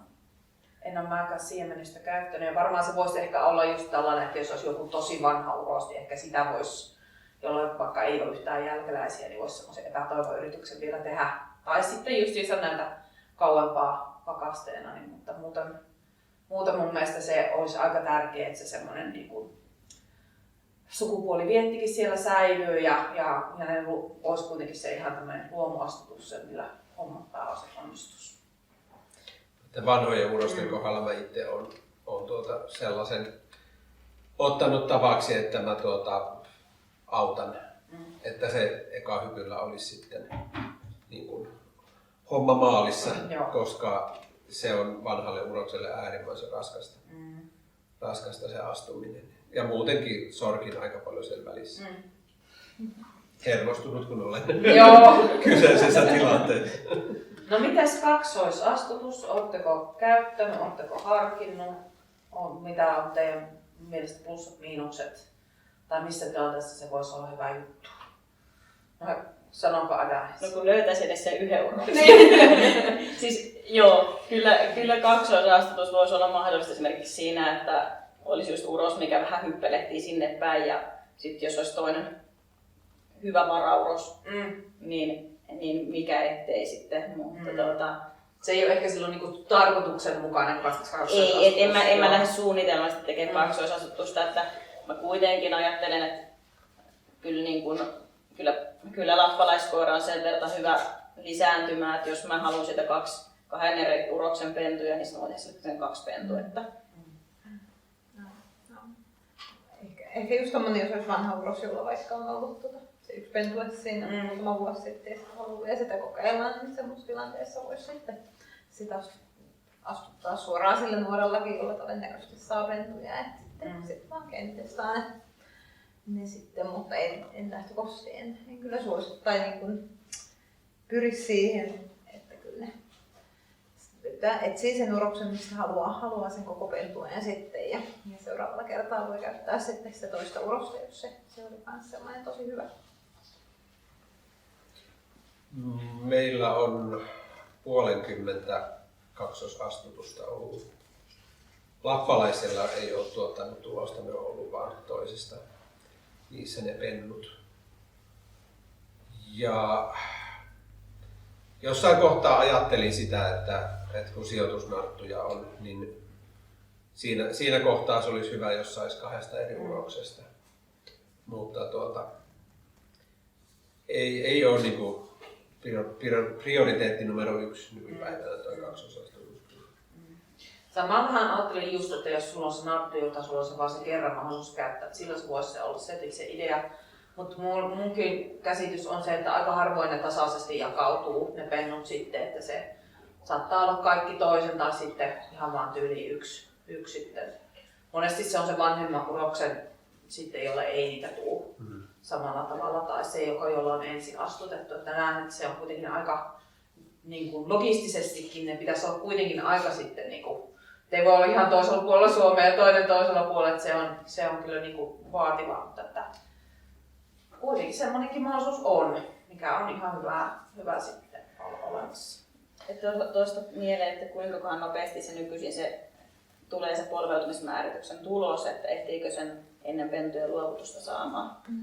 Et tietääkö kumman isän pentuja myy siinä mielessä, jos niinku sijoittaa vaikka narttu, jos haluaisi eri isistä, niin vai kaikki nartut sijoitukseen. Nykyään. Mun mielestä ne ennen oli niinku aika hitaita. Joo. Ja mulla ei ehtinyt toisella kertaa luovutukseen, mutta sitten ensimmäisessä meni kyllä. Mä oon näytteet ottanut, niin jos on heti laitettu sirutin otettu näytteet, kun on vaan mahdollista. Jopa joskus vähän ajoissa, jos on kusipentu ja uskaltaa sirut laittaa pari viikon iässä, niin kyllä ne sit on ehtinyt tulla siihen. Kyllä, koska siinä voi kuitenkin olla monella aika se ratkaiseva se, että mikä se isä nyt sitten on. Esim. Just sitten sen, että mitkä olisi niitä jalostuksen jatkoon sitten. No mitä sitten uusintayhdistelmät? Mitä olette niistä mieltä? Kukahan tässä tekana? No mä voin sanoa, että käyttäisin vain siinä tapauksessa, jos ensimmäinen pentue ei tuota kuin yhtään sukupuolta. Joo. Se olisi oikeastaan ainoa peruste, mutta en ole harrastanut muista. Joo. No, mä oon samaa mieltä, niin ei kyllä lähtökohtaisesti mitään perustetta. Joo, ihan niin kuin sama ajatus, että jos siellä ensimmäisessä pentueessa on niin paljon puutteita, niin niiden jalostuksen käyttää, niin todennäköisesti se toinen ei toivottaa sen parempaa. Ja jos se taas ensimmäinen täyttää toiveet, niin mitäpä sitä seuraavaa tekemään. Kyllä. Onko vielä jotain? Mulla on täällä niin tämä lista aika niin läpi käyty, että jotain mitä vielä nyt tuntuu, että haluaisit tähän sanoa sitten muille tai mikä on pyörinyt mielen päällä. Kasvattakaa järkevästi ja harkitusti. Et se on jotenkin niin kuin, no se on nyt ihastelin tänään toimintakertomuksessa Suomen lapinkoirien pentueiden lukumäärän laskua. Että, toivottavasti se pienempi määrä, mitä siellä nyt on, niin toivottavasti ne on sitten niin kuin... Laat korvaa määrän. Niin, just näin. Ja et kuitenkin se tulee niin kuin puhuttua ystävien kanssa, jotka kasvattaa koiria, mitkä ei ole näitä kotimaisia rotuja, niin se, että kuinka paljon meidän käsissä on se, että nämä lappalaiskoirat säilyy elinvoimaisina ja terveinä, niin se vastuu on paljon suurempi, mitä jos me puhutaan vaikka border colliesta. Suomalaisten kasvattajien osuus border collien kasvattajista on häviävän pieni, mutta sitten se, kun puhutaan kotimaisista roduista, niin se korostuu ihan eri tavalla. Kyllähän me ollaan silleen paljon vartijoina, että meidän käsissä on nyt se, mitä me sitten jätetään seuraaville sukupolville. Niin sellainen pitkänäköisyys on, mitä mä itse toivoisin, että kasvattajat huomioivat.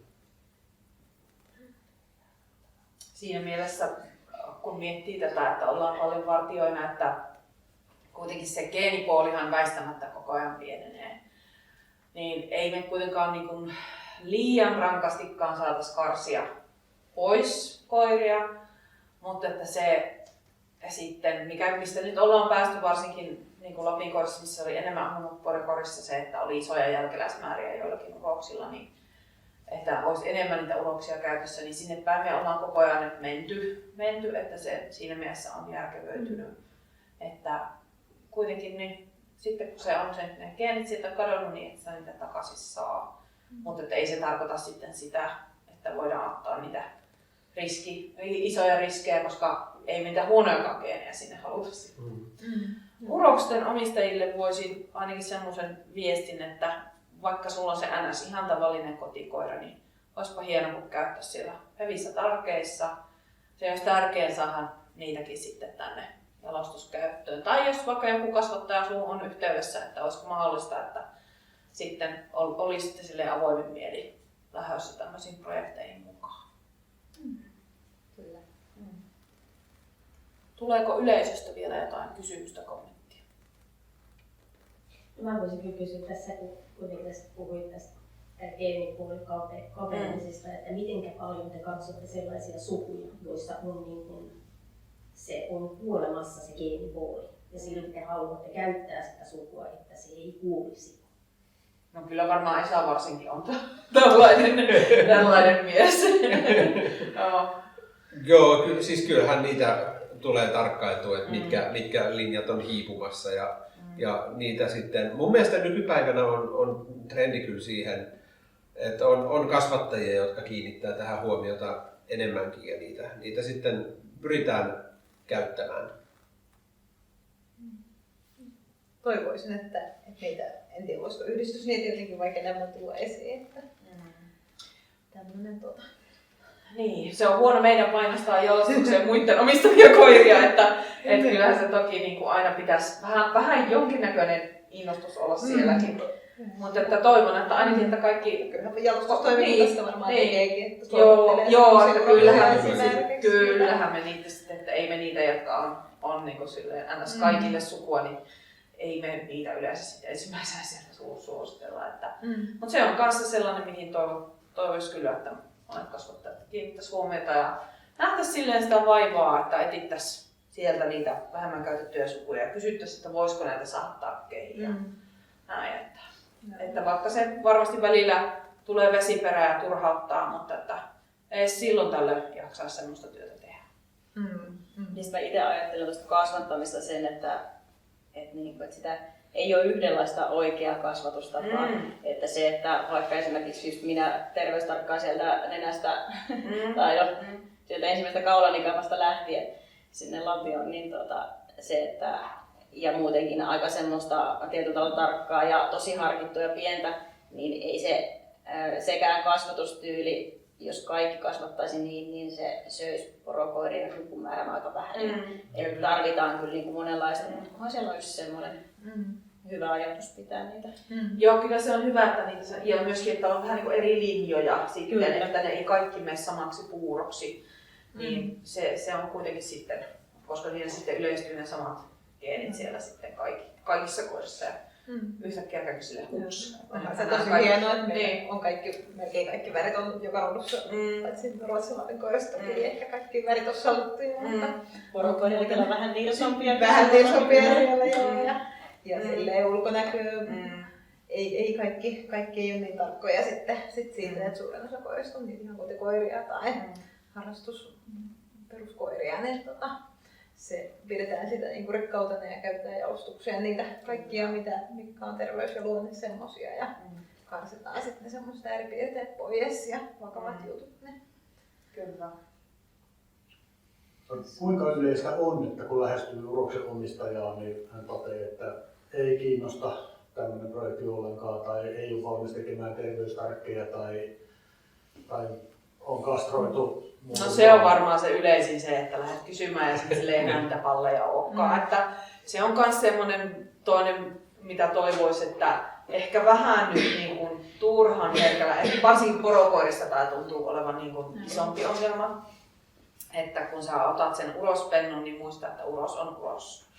Ja sitten vasta kun ne oikeasti, totta kai aina jos on terveydellisiä syitä, että sulla on siellä jotain niitä eturauhasen tai muita, niin totta kai silloin ne pitää se kastroida. Mutta ei nyt niin kuin silloin kun se on teininä vähän hullu, niin kyllä niille yleensä järkeä kuitenkin sitten tulee että pidettäisiin niitä nyt sitten kuitenkin, ettei niin matalalla kynnyksellä kastroitaisi. Niin. Mutta osalle sitten se tarkkeihin vieminen tuntuu olevan kynnys. Joskus on itse ainakin maksanut jotakin jollekin uroksille, esimerkiksi silmätarkkia ja muuta, kun on halunnut käyttää. Ei nyt valitettavasti tullut siitä pentuja, mutta tää on tätä. Välillä mennään pelkällä miinuksella. Mutta mitäs muuta olette kokeillut? No toi on varmaan tavallisin, että se on keretty leikata. Niin kuin yksi omakin kasvatti, mikä lienee varmaan parhaita mitä on saanut aikaiseksi, niin se oli vuoden ikäisenä kastroitu sitten. Olisin halunnut sitä käyttää ehdottomasti, mutta se ei sitten onnistunut. Mutta se mitä niin kun on tullut vastaan, niin mun mielestä aika hyvin ihmiset on, tai silleen suhtautuminen on ollut ihan positiivista jalostuskäyttöä. Ja kun kertoilee mitä se tarkoittaa, niin ei se mikään mahdottomuus kuitenkaan sitten ole kenelläkään ollut näiden kanssa, mitä on kommunikoinut. Mä oon kanssa no varmaan se oli se vanha uros, niin siltä kanssa silmätarkkilausunto vanhentunut, niin sille sitten laitoin viestiä, että voin tarvittaessa kustantakin sen. Kyllä hoisi sitten kyllä ihan itse asiaa ja oli hyvin positiivisia. Ja itse eläinlääkärinä on jonkun verran kyllä nuorille koirille, jos on jotain merkkailukäytöstä esimerkiksi tai korostuneen, mutta semmoista hormonaalista toimintaa, niin suositellaan ihan sitä kastraatioimplanttia, että sitten sille pääsee sen pahimman vaiheen yli yleensä, niin sitten voi olla ihan fiksu uros sitten aikuisen. Mulla on ehkä tämmöinen pieni vastalause, että itse en käyttäisi urosta, millä on ollut hormoni-implantti.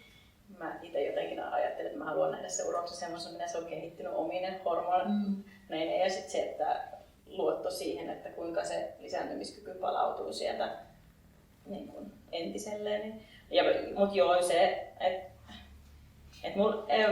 en ole yhdellekään niin luustokuvia lähtenyt kustantaa. On kysellyt, että voiko silmätarkkia uusia ja sen suhteen ei ole ollut ongelmia. Mutta mulla on enemmän se pääpaino sitten, että mitä mä saan pentuja ulos. Että mä silloin teen tämmöisen kivesvalistuksen ja luustokuvausvalistuksen. Niin silloin saatu pidettyä kivekset ja koiratkin tarkkeihin. Niin, et periaatteessa jos sieltä kasvattajien päästä kun lähtee sieltä tekemään sitä työtä, niin pystytään jonkin verran vaikuttaa ainakin. Onko ollut semmoista muuta, että ette ole millään saanut, ei ole löytynyt mitään yhteistietoa tai että ei ole löytynyt, että kuka omistaa ja olisi mitenkään saanut kiinni jotain? Ei ole mun kohdalla käynyt. Ei ole aina joku tuntee jonkun. Kyllä joku on tuntenut aina jonkun. Joo, mä oon ottanut ensimmäisenä kasvattajan yhteyden. Et mä jotenkin ajattelin, että varsinkin jos puhutaan niin kasvattajasta, joka on kasvattanut useamman pentua niin kennel-nimellä tai jotain näin, niin no sitä kautta saa yhteystiedotkin, mutta sit sillä on ehkä se semmoinen jalostuksellinenkin semmoinen osaaminen siellä. Se on ollut mun mielestä hyvä reitti. Ja jotenkin se on sellainen korrekti tapakin. Joo. Mitä itsekin toivoo, että Kyllä. omia kasvattajia kiinnostuneita. Kyllä. Ottaa ensin yhteyttä ja voi miettiä niitä ja katsoa siinä.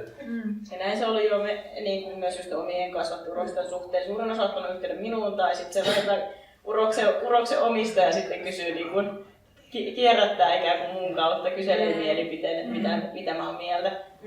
Koska varsinkin jos tämmöisten kotikoirien omistajat, eihän ne välttämättä tiedäkään. Että sit se on ihan hyvä kysyä se kasvattajan mielipide, että hei, että on tullut tämmöinen lähestyminen, että mitä olet mieltä.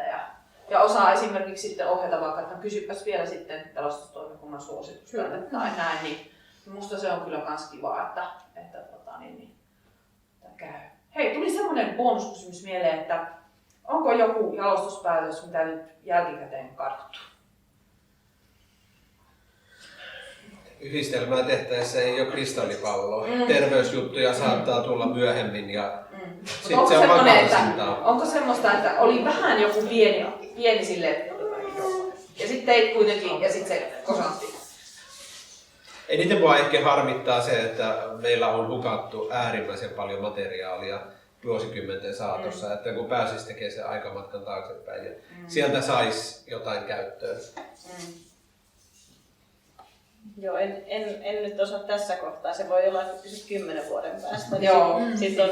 Mutta sitten taas toisaalta, että vaikka se pentue itsessään olisikin vähän epäonninen, niin kyllähän se hirveästi taas kertoo siitä suvusta ja sitten auttaa niin muuten niin sen suvun käytössä. Että sille, että ei se sille yksilötasolle ole mukava, jos nyt tulee joku suurempi terveyspuoli, mutta sitten se, että ne voi olla jalostuksellisesti merkittäviä pentueita silti. Ja sitten niin luonteet voi olla kuitenkin äärettömän kivoja ja koirat kuitenkin omistajilleen sitten tosi tärkeitä ja rakkaita, vaikka sieltä jollain tulisikin sitten. Ei lähde tietoisesti tekemään niitä, mutta kyllä se pentue, mihin osuu, jos sinne osuu jotain epilepsiaa tai jotain, niin sit se kertoo kyllä varmaan sitten aika vahvasti, että miten suhtautua sitten siihen sukuun niin jatkossa. No, mulla oli se. Tai omissa pentueissa ei ollut, mutta aikoinaan se ensimmäisellä koirallani ollut Hillasuon pentue. Siinä oli lonkissa, en muista mitkä niiden vanhempien lonkat oli, ehkä PP ja CC tai joku, mutta muistan, että se kasvattaja mulle sitten joskus sitä kommentoi, kun sieltä tuli sitten DC-lonkkasta, jota oltaisiin haluttu Australiaan käyttöön sitä, että sitten käytettiin sitä CC-isää, että häntä vähän ärsytti sitten jälkikäteen se lonkkayhdistelmä siinä yhdistelmässä. Joo. Mulla on käynyt silleen, että vähän arastelin, oli uroksen silmätakki menossa melko pian. Ettei ollut enää voimassa.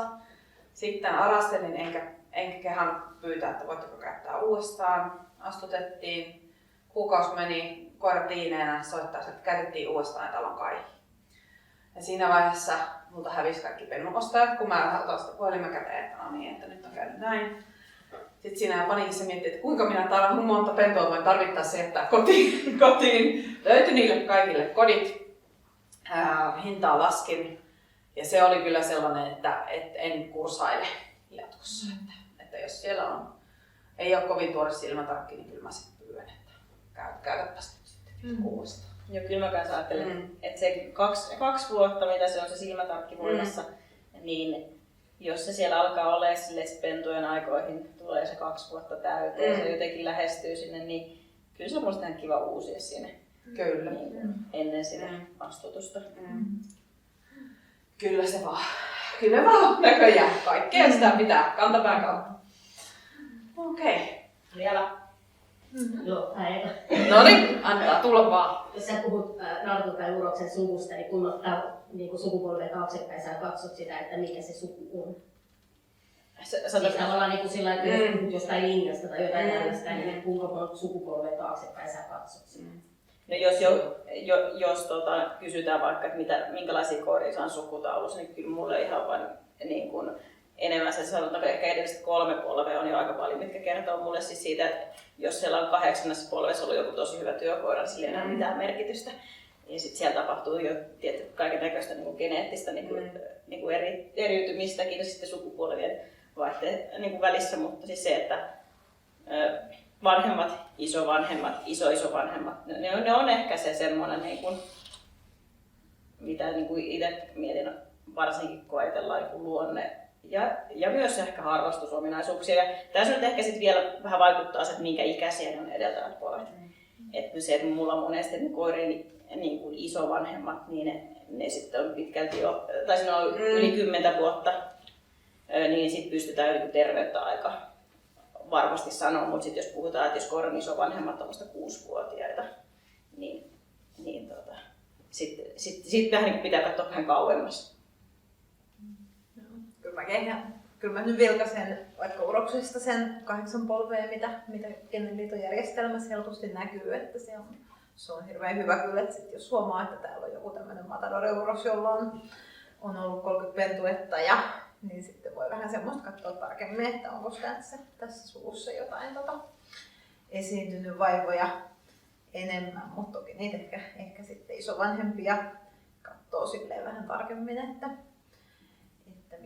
mitäs niiden tausta on ja millaisilta kasvattajilta ne on, että millaisia ne on historialtaan sitten onko ne terveitä ja hyväluonteisia ollut sen kasvattajan koirat esimerkiksi pääsääntöisesti.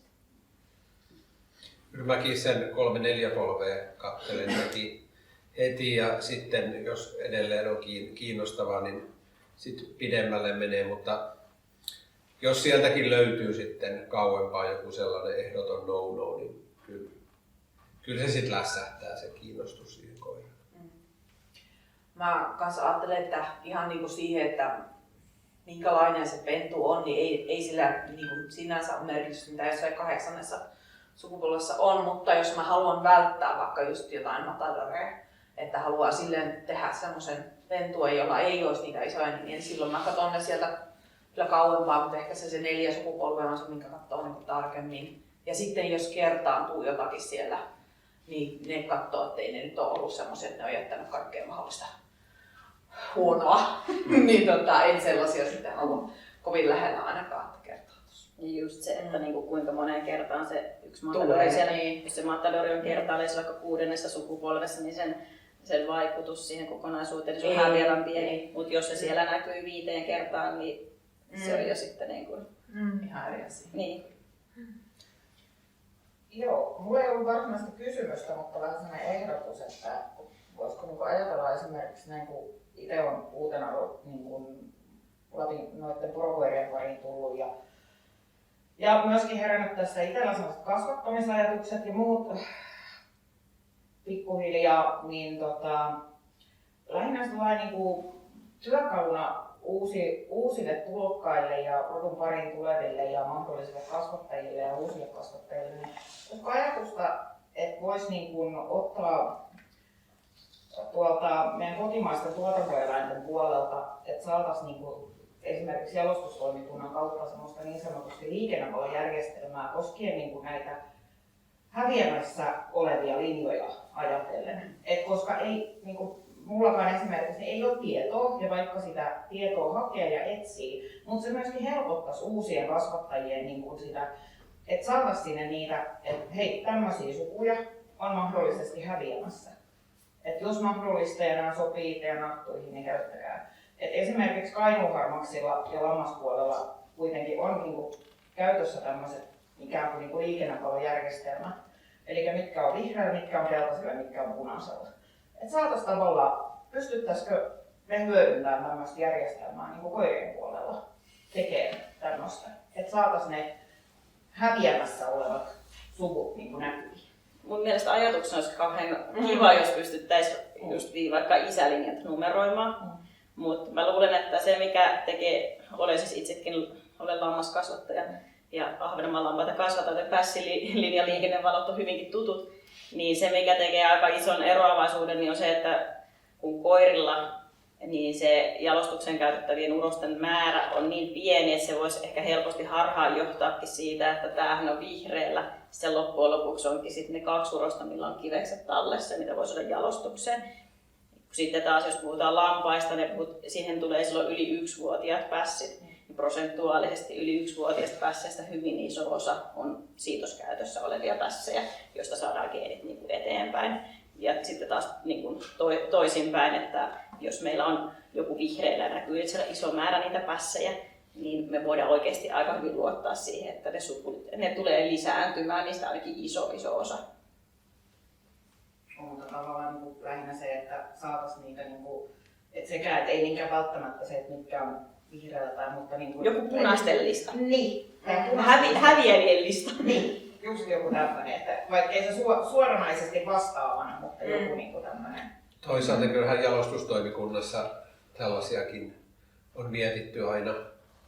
Ja toki jos nartuomistaja laittaa siihen aina huomautusta, että hakee jotain tällaista harvinaisempaa linjaa, niin sitten se pystytään huomioimaan. Joo, ja onhan se, kuka se oli koostanut ne, mä Isalin, ainakin Lapin koirista on semmoinen sivusto olemassa. En ole nyt varma noista porokoirista, onko vastaavaa kukaan tehnyt, mutta sitäkin kun pitäisi päivittää koko ajan. Et se on silleen varmaan iso kysymys siinä olisi se, että kuka sitä tekisi. Siihen varmaan tarvitsisi jonkunnäköisen työkalun sitten. En tiedä, miten toi Petri tuossa kattelee taivaisiin niin silleen, että taitaa olla hommaa ihan jo tarpeeksi. Olisihan se silleen tosi hienoa, että saisi esiin siihen lappalaiskoiratietokantaa sitten sen uroksen tietoihin silleen, että tälleen niin harvinaisemman sukunen. Itse olen kasvattanut Suomen hevosia yhdessä vaiheessa ja niissähän on se ongelma, että varsinkin ravipuolella, että sä et saa niitä myytyä niitä varsoja, jos ne on semmoisista harvinaisimmista linjoista. Ne pitäisi itse kasvattaa siihen starttikuntoiseksi asti, treenata ja sitten vasta sen ehkä saisi myytyä. Koirissahan mun mielestä ei ole sitä samaa ongelmaa ja sen takia mun onkin välillä tosi vaikea ymmärtää, että miksi käytetään niin paljon joitakin tiettyjä uroksia, jotka ei itsessäänkään ole mitenkään ehkä kauhean erityisiä yksilöitä.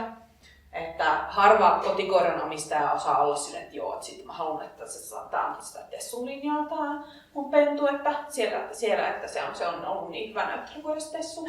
Että ei ne semmosia kato, että siinä mielessä niin kun, mun mielestä vaan rohkeasti niin kun nyt laajennettaisiin, eikä katsottaisi, että toi on ainakin nyt ollut jalostukseen käytettävissä, että pyydänpä sitä sen takia. Mutta että en tiedä, toi on varmaan semmoinen, mitä me voitaisiin tuossa jalostustoimikunnan seuraavassa kokouksessa kyllä keskustella, että löytyisikö siihen joku semmoinen kätsäjuttu. Ja sitten jossain määrin täytyy, tai siis niin kuin mä itse myös mietin, vaikka niin kuin, siis hyvät geenit on hyvä pitää tallessa, mutta sitten joissain suvuissa voi olla myös syynsä, että miksi se kyllä, suvu on joo. Et ei se saa niin kuin ehdoin tahdoin olla. Mutta sitten on välillä voinut olla vaan niin huonoa tuuriakin, että ne on jostakin syystä X, Y ja Z jäänyt ne koirat käyttämättä. Kyllä. Tuleeko vielä jotain mieleen? Jos ei, kiitän panelisteja. Ja olipa antoisaa keskustelua. Nämähän ei ole mitenkään silleen mustavalkoisia asioita, niin kuin Adamkassa puhuttiinkin. Ja semmoisia asioita nämä yhdistelmäsuunnitelmat, että siinä kun täydellisiä koiria ei ole, niin aina joutuu jotain kompromisseja tekemään. Mutta kuitenkin kun miettii, niin se on se meidän isoin anti sille tuleville pennuille, että me on tehty se päätös, että mitä geenejä sieltä yhdistellään. Toki me ei voi ihan niin kuin valikoida sieltä, mutta kuitenkin se on se meidän isoin osuus siinä sen pennun elämässä, että me tehtäisiin se mietiten ja harkiten. Se olisi tosi tärkeää. Kiitoksia. Kiitos. Kiitos.